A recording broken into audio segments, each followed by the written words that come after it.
meskipun saya termasuk orang yang bisa dibilang tidak pernah dikirimkan uang jajan, tapi saya tidak pernah punya kasus mencuri atau tidak pernah punya kasus pemaksaan dan seterusnya. Antara bahasa yang pedas yang saya masih ingat sampai sekarang, ada jamaah ya mungkin karena mungkin kurang bagus cara saya kasih imam terlalu panjang atau bagaimana Allahu alam. Sampai-sampai dia sampaikan bahwa saya jadi imam ini hanya sekedar cari makan saja. Menjadi imam itu bukan hanya hafal Quran saja. Iya. Tapi harus ada pembekalan-pembekalan ilmu fikih, harus ada pembekalan-pembekalan ilmu dakwah supaya nanti ketika ada masalah-masalah yang terjadi di masjid kita bisa atasi dengan ilmu tersebut.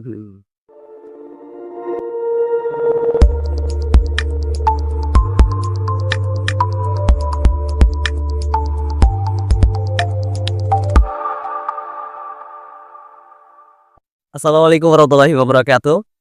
Jumpa lagi dengan saya Firmansyah dalam Nuansa Podcast. Alhamdulillah kembali kita bersyukur kehadirat Allah Subhanahu wa taala di kesempatan kali ini kita masih diberikan begitu banyak nikmat ya. Salam dan salam mari senantiasa kita curahkan kepada baginda Rasul Nabi Allah Muhammad sallallahu alaihi wasallam.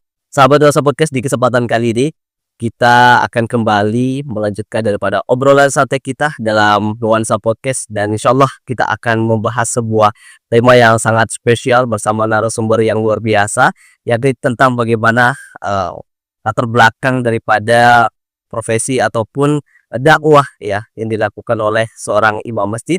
Dan narasumber kita juga merupakan seorang imam masjid luar biasa, yakni Al-Akh Zulfikar Temarmut.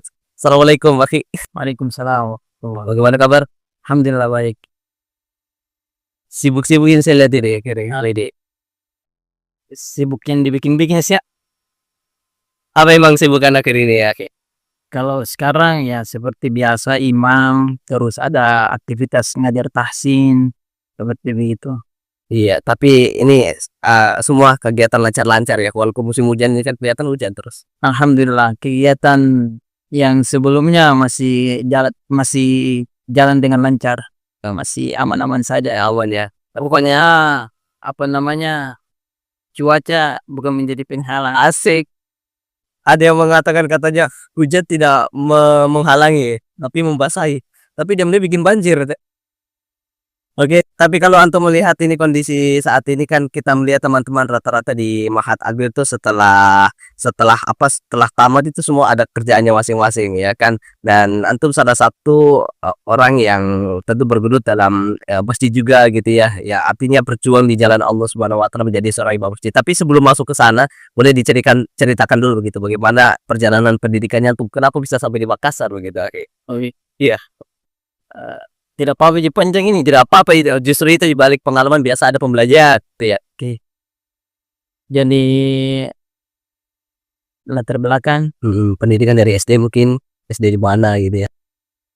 Jadi pertama, sebelum kita bicara tentang latar belakang terkait dengan, saya mau singgung sedikit tema kita hari ini terkait dengan imam. Sebetulnya kalau saya pribadi bicara tentang imam, saya masih sangat baru. Banyak yang lebih layak lah untuk bicara tentang hal ini. Tapi hanya saja kita tidak tahu kecil besarnya apa yang kita sampaikan, siapa tahu bisa menjadi nasihat bagi pendengar. Iya betul sekali. Seperti itu.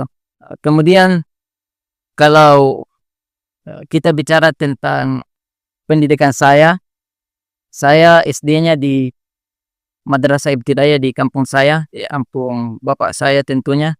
Jadi kampung saya itu letaknya di Provinsi Maluku. Dia Maluku dan cukup terpencil sekali. Dan pada saat itu tidak ada motor, tidak ada mobil, sampai sekarang juga tidak ada motor, tidak ada mobil. Tapi alhamdulillahnya dulu pada saat saya di sana belum ada jaringan, tapi sekarang sudah ada jaringan. Listrik juga sudah ada. Tapi kampung ini sangat terpencil. Makanya kalau untuk memikirkan sekolah di tempat yang jauh sampai di kota Makassar, itu bisa dibilang suatu hal yang mustahil. Pokoknya bisa dibilang suatu hal yang kalau kita bicara sama orang bilang, nanti kalau saya SMP sekolahnya di Ujung Pandang misalnya, atau di Makassar, itu orang yang di sana bilangnya, ini orang mimpi kayaknya ini, orang mimpi kayaknya ini. Tapi ya, qadarullah, setelah selesai SD, eh, saya sebagai anak yang berada di desa terpencil juga memiliki mimpi untuk sekolah di kota besar, di salah satunya kota Makassar. Meskipun banyak penghalangnya karena jarak, kemudian juga bisa dibilang dari keluarga juga bukan keluarga yang mampu. Misalnya dari segi ekonomi juga pada saat itu cukup sulit. Nah, tapi keinginan saya itu besar.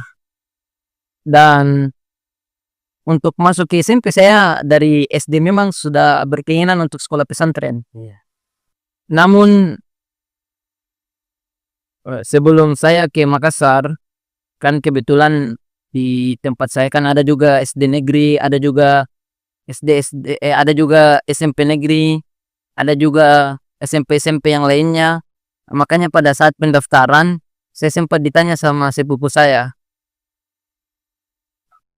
Zulfikar, kapan kamu mendaftar masuk SMP?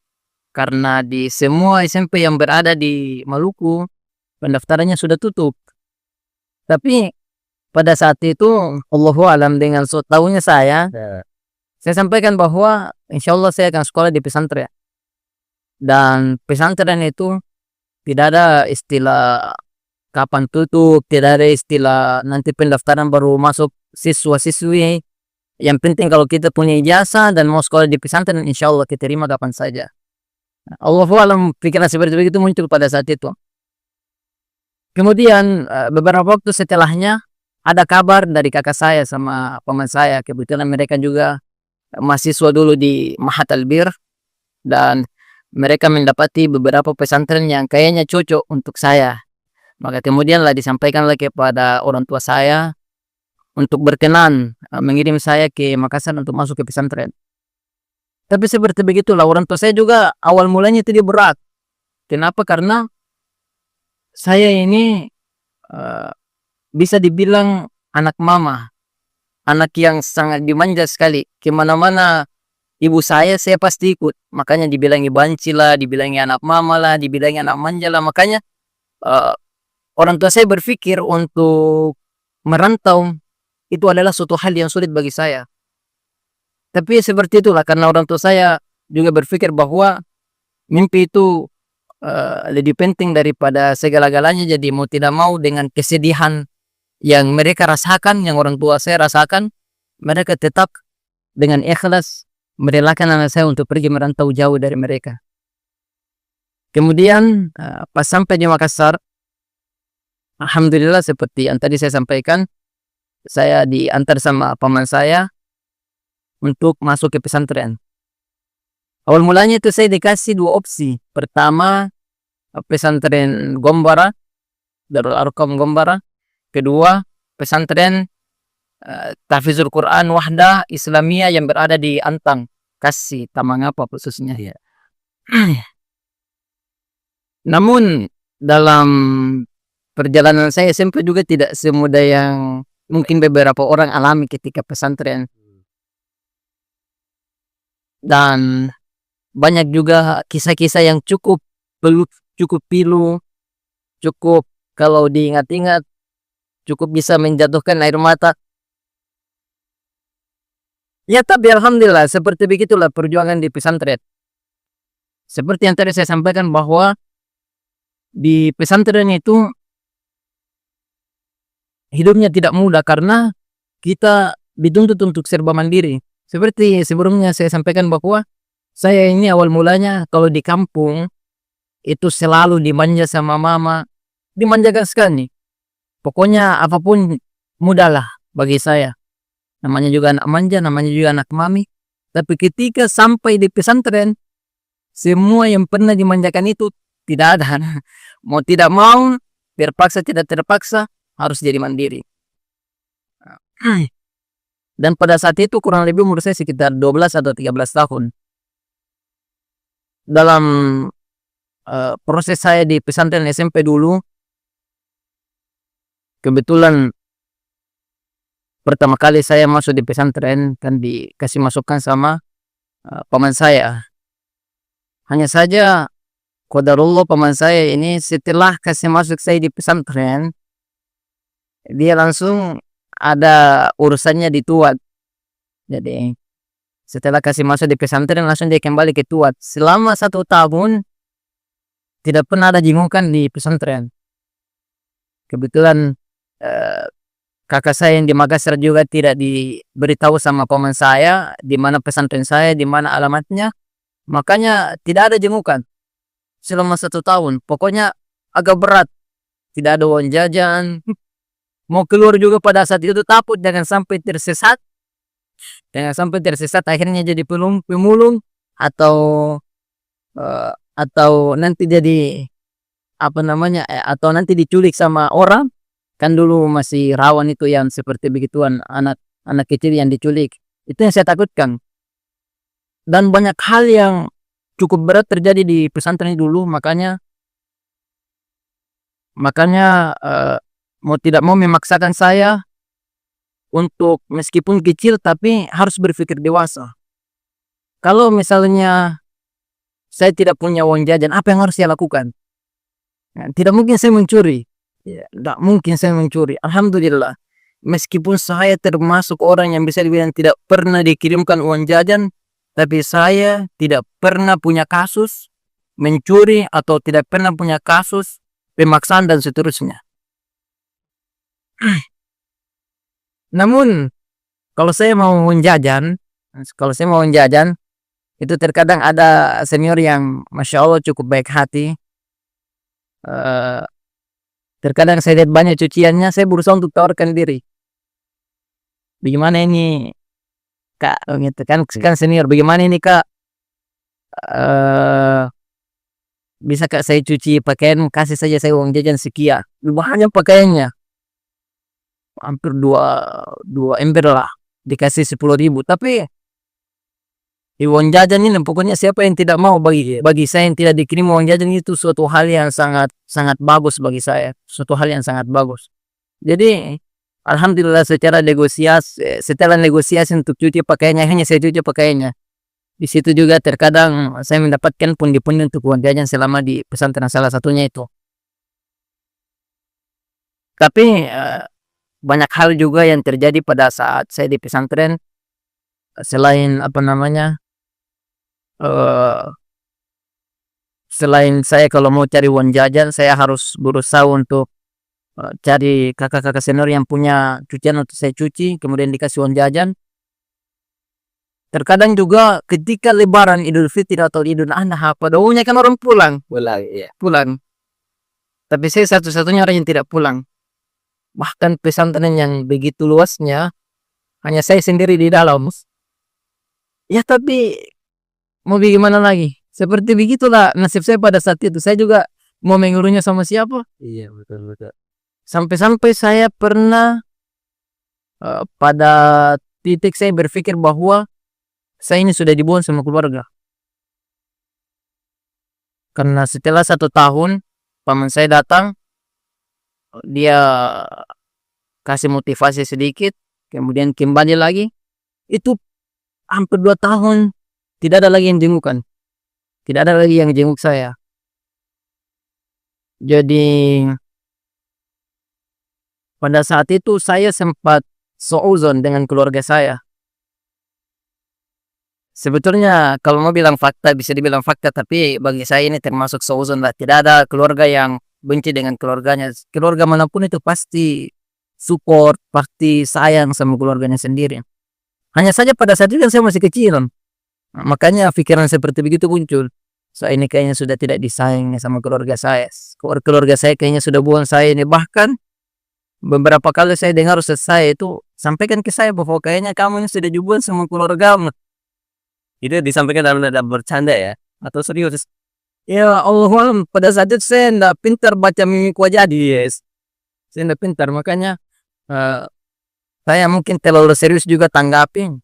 Ya sudah tidak disayang lagi sama keluarga ini, makanya tidak pernah ada jengukan, tidak pernah ada kiriman uang jajan. Tapi ya itu semua kalau kita berpikir bahwa itu sesuatu hal yang maksudnya berat-berat sih ya, tapi bagi saya itu adalah sesuatu hal yang bisa menjadi inspirasi untuk kedepannya kita lebih kuat, untuk kedepannya kita lebih tangguh. Dan itu yang sampai sekarang saya alami. Seandainya kalau di saat saya pesantren dulu, saya sering berkomunikasi sama orang tua saya, keluarga saya, mungkin saya tidak selesai di pesantren. Karena kasih keluhan, saya tidak sanggup sendiri. Kan bisa dibilang pada saat itu saya satu-satunya orang Maluku, yang lainnya orang Makassar. Bahkan pertama kali saya masuk di pesantren, saya dihajar sama senior. Pertama kali saya masuk pesantren seperti itu. Pokoknya sedih lah. Tapi alhamdulillah itu saya jadikan sebagai inspirasi.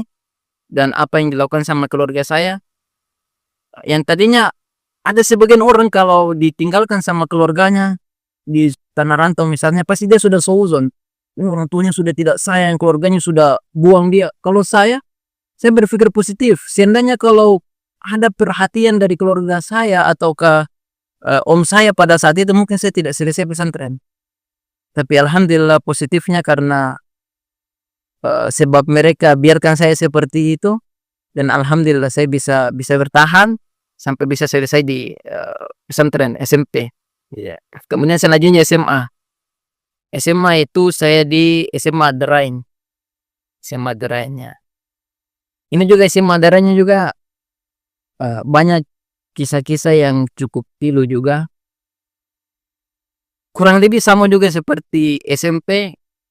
Karena pada saat SMP saya sudah tidak dikirimi uang jajan, tidak pernah dikasih manja sama orang tua.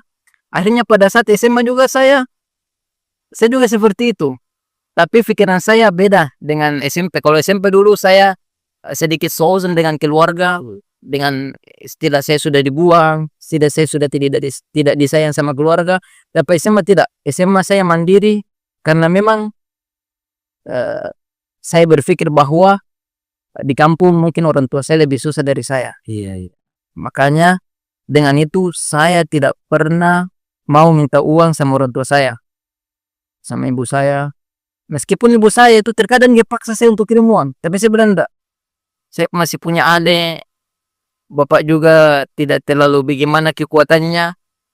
Jadi untuk mama bapak saja. Sampai-sampai karena mama saya dia sudah tidak tega lagi sama saya, yang mungkin dia pikir saya tidak punya uang jajan. Makanya terkadang dia itu sembunyi-sembunyi kirimkan uang ke teman saya. Nanti tiba-tiba teman saya kasih saya, nah, ada ini uang dari mamamu. Tapi itu cuma 1-2 kali. Tidak berkali. Tapi ya ketika saya dikasih gue, saya sampaikan, tidak usah seperti itu. Saya tidak usah seperti itu. Insya Allah saya masih bisa. Di sini masih dikasih makan jadi pesantren. Kebetulan pesantren Adaran gratis. Saya masih dikasih makan. Selama saya bisa makan, saya bisa hidup. Pokoknya mama bapak di situ hanya fokus jalani saja hari-harinya. Ada uang, kasih saja perhatian kayak dia aneh. Kalau saya cukup kasih saja doa. Jangan tinggalkan sholat. Setiap selesai sholat, kirimkan saya doa. Semoga semua perjalanan sekolah saya dilancarkan. Jadi semenarik itu perjalanan pendidikannya antum mulai dari kampung hingga ke kota Makassar. Kirain tadi awalnya pas antum di Makassar tuh pas kuliah. Ternyata mungkin dari SMP itu sudah punya tekad ya. Dan tidak semua orang bisa merasakan seperti itu. Kedewasaan dibentuk mulai dari SMP masuk SMA. Dan kita juga penasaran bagaimana perjalanan pendidikannya antum bisa masuk di Mahat Albir gitu loh. Kan banyak sekali kampus begitu di Makassar. Kenapa pilihnya Mahat Albir gitu? Jadi setelah selesai di SMA Pesantren Naterain, kebetulan kami ada tugas pengabdian selama 1 tahun di pesantren. Dan di akhir tugas pengabdian saya dikirim sama pesantren untuk menjadi imam tarwi, sekaligus bisa dibilang merangkup lah dengan guru ngaji di Malino. Jadi pada saat Malino banyak juga kisah-kisah inspirasi lah yang bisa kita ambil. Pada saat di Malino, tapi sebelum ke Malino, awal mulanya saya pikir berat. Karena bisa dibilang ini pertama kali saya bisa dibilang pergi berdakwah lah ya, di daerah terpencil seperti Madinah. Tapi alhamdulillah setelah sampai di sana, mungkin karena pembelajaran di pesantren, bagaimana kita bersosialisasi dengan teman. Akhirnya pas sampai di sana, saya juga bisa berusaha untuk bersosialisasi dengan baik dengan masyarakat yang ada di sana. Sehingga saya diterima dengan baik. Bahkan di Malino tempat saya dikirim untuk jadi imam, itu sebetulnya cuma bulan Ramadan saja. Tapi ternyata setelah selesai Ramadan, selesai nyaman di sana, juga orang-orang di sana sangat senang dengan saya. Makanya sekitar 6 bulan saya di atas ngajar, jadi imam, kemudian terkadang juga isi ceramah. Sampai-sampai karena saya juga sudah cukup dekat dengan beberapa orang penting lah di sana, makanya saya pernah ditawari untuk kuliah.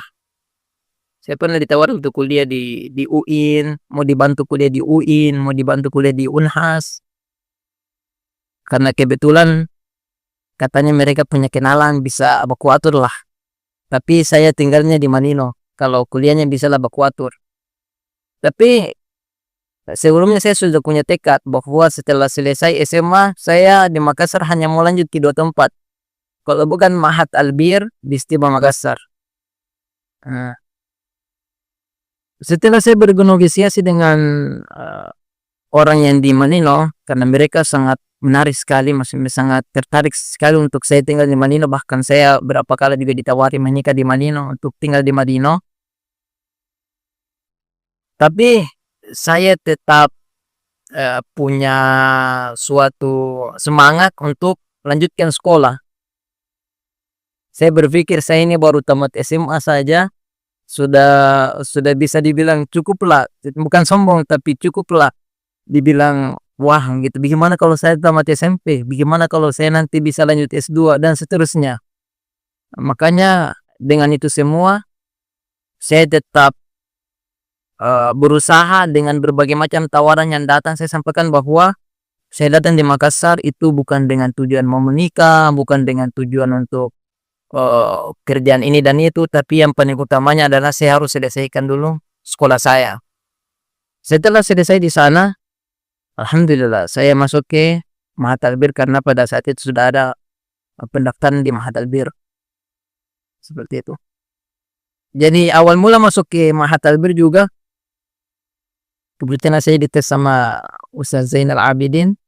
Alhamdulillah, itu lancar-lancar saja masuk sampai kepada proses pembelajaran di Mahat Albir.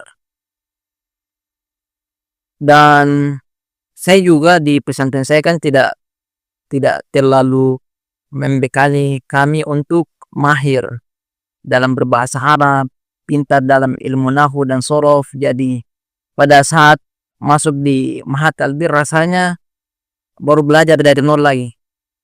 Tapi semangat saya untuk belajar tinggi sekali. Makanya ketika sebelum saya masuk di, semangat saya belajar tinggi sekali. Makanya saya itu sangat mau sekali tinggal di asrama, karena di asrama kan setiap hari kita berbahasa Arab, bagian daripada pembiasaan kita juga dari segi bahasa. Namun sebelum masuk ke asrama juga ada beberapa tawaran di luar yang menarik. Ada beberapa message yang tawari bahwa kalau bisa imam saja, nanti kita ambil jam pagi, bisa kuliah pulang pergi. Tapi kembali lagi saya berpikir bahwa kalau imam di luar sebetulnya enak karena setidaknya ada sedikit pemasukan, bisa sedikit membantu dalam segi kuliah. Hanya saja saya berpikir bahwa kalau saya tinggal di luar, nanti bahasa saya kurang maksimal. Makanya mau tidak mau saya harus tinggal di asrama. Dan pada saat itu juga saya kira saya bisalah tangani dalam beberapa bulan. Misalnya kebetulan pada saat itu pembayarannya masih 150. Jadi bisalah. Hanya saja qadarullah setelah beberapa bulan di asrama kemudian ada corona. Makanya karena corona itu pada saat kembali lagi di asrama pembayarannya sudah tidak seperti bulan sebelumnya.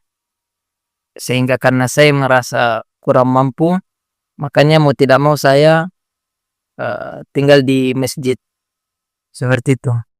Oke, dan ini sebenarnya banyak juga yang mengalami hal demikian. Bahkan ada dari teman-teman dulu pas di zaman corona itu ada yang sampai putus perkuliahan dan tidak melanjutkan itu. Tapi itu sangat menarik dan boleh juga diceritakan awal mula kenapa antum itu tertarik untuk tinggal di masjid gitu untuk menjadi imam gitu sih. Bagaimana latar belakangnya itu?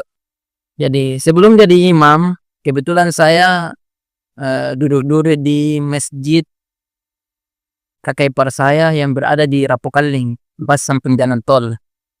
Duduk-duduk di situ mengaji-mengaji. Biasa saya setelah selesai sholat niatnya murojaah. Tapi qadarullah ada pengurus yang dengar bacaan saya setelah selesai saya bacaan Al-Quran, kemudian dihampiri sama pengurus. Disampaikanlah dari mana. Saya bicara dari pesantren, berapa juz hafalannya, sekian. Kemudian disampaikan kira-kira bisa tidak kalau Ramadan jadi imam di sini. Awal mulanya saya berpikir, wih, kaget saya di situ ya.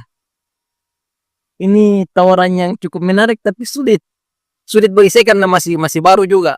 Tapi saya sampaikan saya masih tidak terlalu pintar imam, masih baru juga, tidak terlalu pintar kondisikan bagaimana itu bacaan pendek, bagaimana itu bacaan panjang menurut versi jamaah. Tapi alhamdulillah ini pengerja sampaikan imam saja, yang penting jangan terlalu panjang. Kalau sholat tarawih, kebetulan pada saat itu saya mau disususkan sholat tarawih, yang penting kalau sholat tarawih 1 rakaat itu 2 ayat.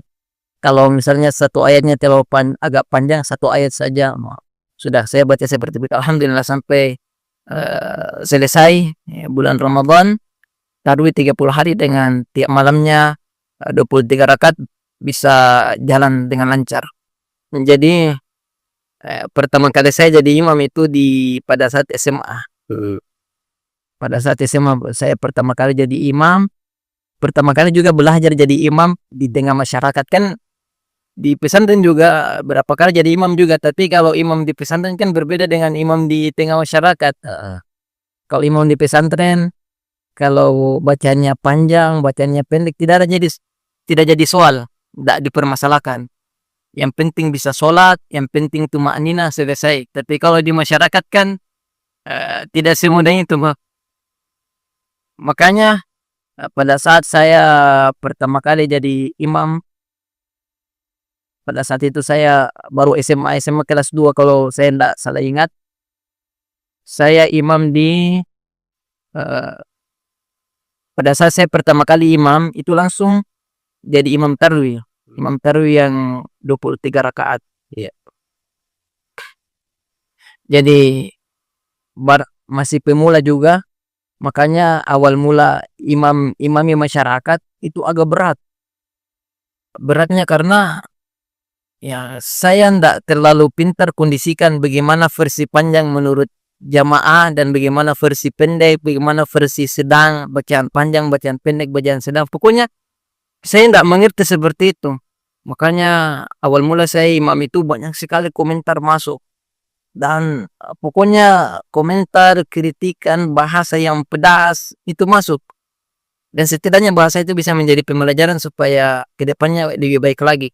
Dan antara bahasa yang pedas yang saya masih ingat sampai sekarang, ada jamaah yang mungkin karena kurang bagus cara saya kasih imam terlalu panjang atau bagaimana, Allahu a'lam. Sampai-sampai dia sampaikan bahwa saya jadi imam ini hanya sekedar cari makan saja. Bukan karena memang imam sesungguhnya, tapi cari makan saja. sampai seperti itu. Tapi alhamdulillah saya tetap berusaha saja jadi imam. Iya, itu luar biasa itu tuh digeluti sampai saat ini dan itu yang membuat antum nyaman menjadi imam masjid apa? Padahal kan tanggungannya berat sekali loh ini Aki. Ini kan jamaah semua ini dosa-dosa apa kalau salah ini kan imamnya nanggung begitu Aki. Sudah pasti menjadi imam itu tanggungannya berat. Karena ketika kita menjadi imam, apalagi persetujuan dari pengurus dan jamaah, ini kan amanah buat kita. Jadi sebagai orang yang berpanutan kepada Nabi Muhammad tentunya akan menjalankan amanah dengan baik. Kalau misalnya kita tidak jalankan amanah dengan baik, maka kita dikategorikan sebagai orang yang munafik. Salah satu kategori orang yang munafik adalah tidak menjalankan amanah dengan baik. Adapun terkait dengan tanggung jawabnya, sebetulnya bukan hanya imam saja, tapi apa saja profesi kita semuanya punya tanggung jawab yang berat. Semuanya punya tanggung jawab yang berat. Hanya saja kita berjalan atau mengerjakan amanah yang diberikan kepada kita itu sesuaikan saja dengan prosedur yang ada. Tentunya apalagi kalau berkaitan dengan agama, tidak melanggar syariat, tidak melanggar Al-Quran dan hadis. Intinya kalau apa yang kita jalankan itu amanah saja sesuai dengan kategori fikih, maka jalani saja. Dan tentu memang sebagai imam memang selain kalau kita salah, selain kalau misalnya ada nanti kekeliruan pada saat sholat, tentunya imam yang menanggung dosanya. Tapi sebisa mungkin kita sebagai imam juga harus memahami fikih sholat, memahami hal-hal yang berkaitan dengan sholat, sehingga pelanggaran-pelanggaran itu bisalah kita atasi dengan baik. Misalnya kalau salah rakaat, Iya. salah apa namanya, Kalau salah rukun atau ada rukun yang terlewatkan, bisalah kita kondisikan dengan sujud sahwi dan seterusnya. jadi luar biasa. Kita juga ingin mendengar setiap imam itu pasti punya prinsip lagi. Ya punya pendirian yang dipegang. Saya pengen sekali penasaran dengan antum ini seorang imam. Ya pernah dulu saya sharing sempat cerita. Kira-kira boleh disampaikan ke sahabat-sahabat podcast pendiriannya antum begitu menjadi seorang imam. Tentu menjadi seorang imam ini, ya Allah alam kalau imam-imam yang lain. Tapi kembali lagi kepada prinsip kita masing-masing. Tentu setiap kita punya sudut pandang yang berbeda terkait dengan prinsip kita. Dan kalau saya pribadi, sebagaimana yang kita lihat masyarakat awam pada umumnya, khususnya mahasiswa yang baru belajar jadi imam, itu terkadang dipandang sebelah mata, ya kan? Makanya terkadang dia jadi marbot, merangkap jadi imam, kemudian jadi muazzin, dan ketika membersihkan masjid ada kesalahan, kadang ditegur oleh pengurus dengan sangat Tidak wajar. tidak wajar. Dan alhamdulillahnya saya mungkin karena pengalaman saya dari SMA sudah jadi imam, sehingga pada saat kuliah hal-hal itu bisa saya netralisir, hal-hal itu bisa saya kondisikan. Tapi saya punya prinsip, karena saya imam dan tentunya saya tidak mau kelihatan, bisa dibilang kelihatan remeh atau kelihatan kasihan. Makanya beberapa kali ketika ada jamaah atau pengurus yang berusaha untuk meringankan beban saya terkadang ada rasa khawatir jangan sampai dengan bantuan mereka, Allahualam anta ini seuzon atau tidak, Allahualam semoga dijauhkan. Tapi saya berusaha untuk menjaga izzah saya ketika mau dibantu. Tapi pada saat itu ketika saya masih bisa untuk menghadapi masalah saya saya langsung sampaikan dengan lembut bahwa insyaallah persoalan begini saya bisa tangani, dengan alasan kalau misalnya saya terus dibantu jangan sampai, muruat saya sebagai imam ini jatuh ataukah apa namanya, ataukah mereka pandang saya imam ada berharap tertentu dengan mereka. Makanya itu semua saya jaga sehingga alhamdulillah izzah itu yang saya tanamkan pada diri saya sehingga sampai sekarang alhamdulillah muruah saya masih bisa dibilang terjaga, dan juga semua persoalan-persoalan yang saya hadapi serumit apapun alhamdulillah mungkin karena faktor saya jaga harga diri sehingga dimudahkan semuanya. Iya. Jadi berkat itu antum juga disegani begitu. Alhamdulillah bisa dibilang seperti itu, cukup disegani. Iya. Jadi ini sulit sekali mendapatkan yang imam-imam yang seperti ini ya. Ini juga pembelajaran untuk kita semua yang imam-imam masjid gitu. Kira-kira antum mau sampai kapan begitu akhi? Mau jadi seorang imam masjid ya, meskipun bukan di Makassar gitu. Kira-kira mau sampai kapan? Jadi menjadi imam masjid ini tentunya kalau kita bicara tentang sampai kapan, ini Allahu a'lam, tapi kalau misalnya saya masih mampu untuk menjadi imam, Allahu a'lam sampai kapan, karena saya berpikir kalau menjadi imam ini juga salah satu cara saya untuk menjaga hafalan. Jadi entah mau sampai umur 50, umur 60, karena menjadi imam selain menjaga hafalan, insyaallah salat kita juga bisa terjaga dengan baik. Iya. Selain daripada hikmah itu bisa disampaikan apa hikmah menjadi imam masjid selain tadi apa menjaga sholat gitu yang dirasakan saat ini ya Fi? Yang saya rasakan saat ini menjadi imam masjid, alhamdulillah, khususnya di tempat saya, itu cukup disegani sama masyarakat, kemudian banyak hal juga yang bisa saya lakukan, pembelajaran tentunya misalnya, ada waktunya saya juga, belajar sampaikan ceramah, ada waktunya saya juga, belajar bagaimana mengajar orang tentang tahsin, tentang Al-Qur'an. Bahkan bagusnya menjadi seorang imam adalah banyak pembelajaran yang akan kita dapatkan. Iya.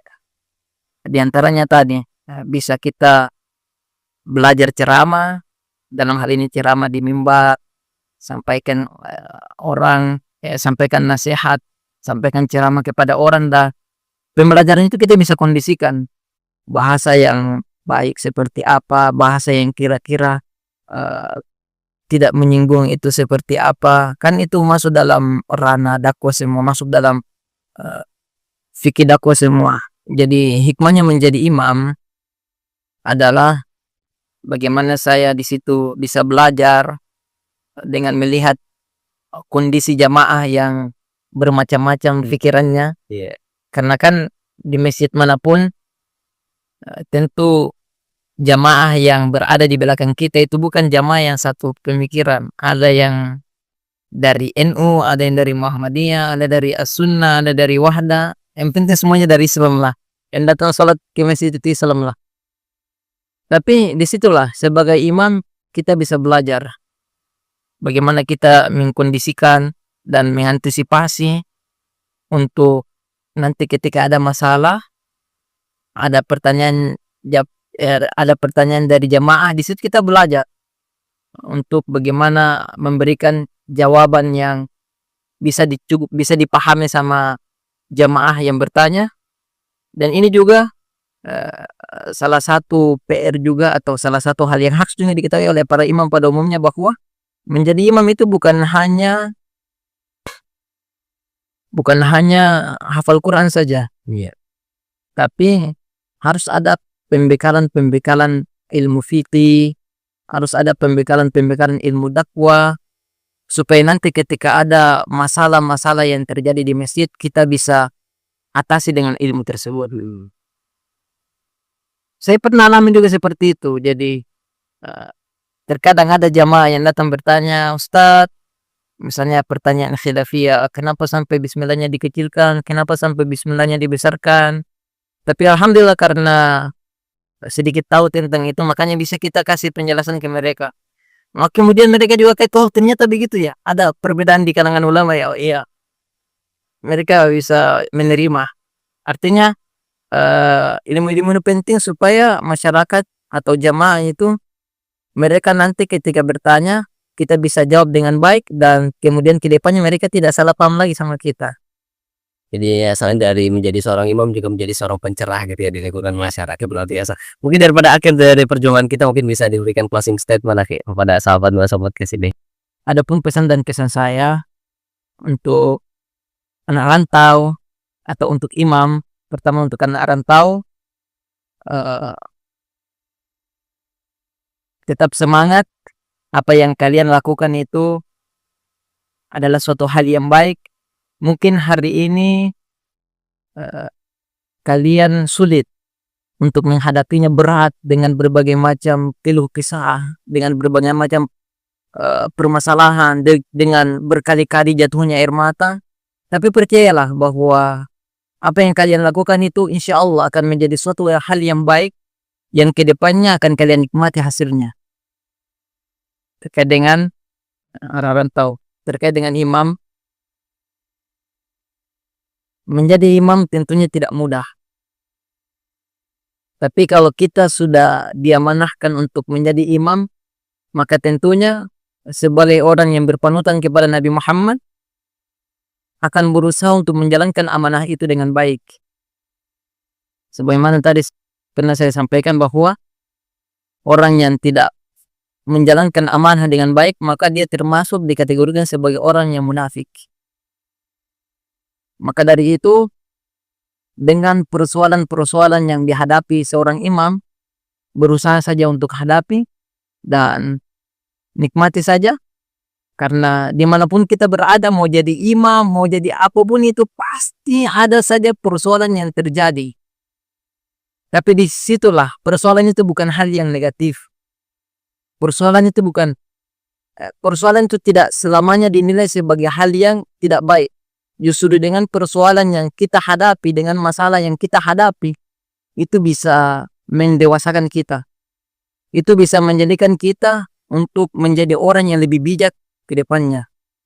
Saya kira seperti itu. Luar biasa. Inilah obrolan yang sangat spesial di kesempatan kali ini sahabat podcast. Kita berbicara tentang bagaimana imam masjid yang begitu berperan dalam kehidupan bermasyarakat, terlebih khusus ketika menjadi pemimpin sholat. Dan tentu ini bisa kita ambil benang merahnya bahwasanya menjadi seorang imam masjid itu tidaklah mudah. Ya, tanggungannya besar, akan tetapi jika dijalankan dengan baik, insya Allah balasannya juga luar biasa. Kami ucapkan akhi, syukron, barakallahu fikum. Oke. Iya, terima kasih banyak telah hadir dalam podcast untuk berbagi cerita, pengalaman, ilmu. Semoga ini bisa bermanfaat di khalayak umum. Dan semoga lain kesempatan kita bisa berjumpa kembali. Ini insya Allah ya. Sekiranya tidak bisa kami berikan di kesempatan kali ini, sahabat podcast, kurang dan lebihnya mohon dimaafkan. Barakallahu fikum. Freedom your mind. Assalamualaikum warahmatullahi wabarakatuh. Waalaikumsalam warahmatullahi wabarakatuh.